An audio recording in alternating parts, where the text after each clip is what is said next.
ভারতের মূল ভূখণ্ডকে উত্তর পূর্বের 7টি রাজ্য আসাম, অরুণাচল, নাগাল্যান্ড, মিজোরাম, মণিপুর, ত্রিপুরা এবং মেঘালয়ের সঙ্গে যুক্ত করা এইমাত্র 20 কিলোমিটারের সরু করিডোরে পরিচিত চিকেন নেক নামে। এই করিডোর ভারতের জাতীয় নিরাপত্তার জন্য এতটি গুরুত্বপূর্ণ যে এর ক্ষুদ্রতম হুমকিও দেশটির নিরাপত্তা নীতিতে ব্যাপক আলোড়ন করে তোলে। সম্প্রতি এ এলাকায় ভারতের প্রতিরক্ষা তৎপরতা নতুন মাত্রা পায়। শিলিগুড়ি করিডোরে রাশিয়া থেকে আমদানি করা S-400 আকাশ প্রতিরক্ষা ব্যবস্থা মোতায়েন করে ভারত। তবে প্রশ্ন হচ্ছে, এই পদক্ষেপ কি শুধুই প্রতিরক্ষার জন্য, নাকি এর আড়ালে রয়েছে প্রচারণা, অমূলক ভয় এবং রাজনৈতিক উদ্দেশ্য?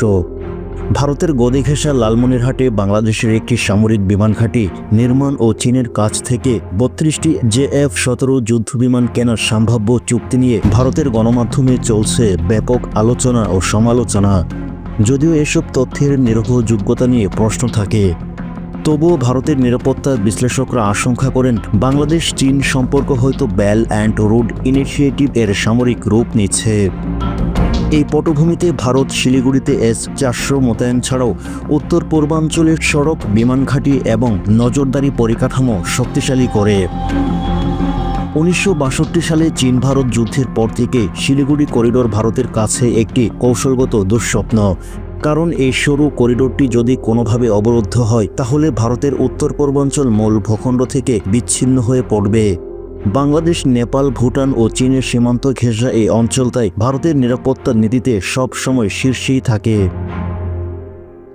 অন্যদিকে বর্তমান সরকার স্পষ্ট করে বাংলাদেশ কারোর সঙ্গে শত্রুতা চায় না।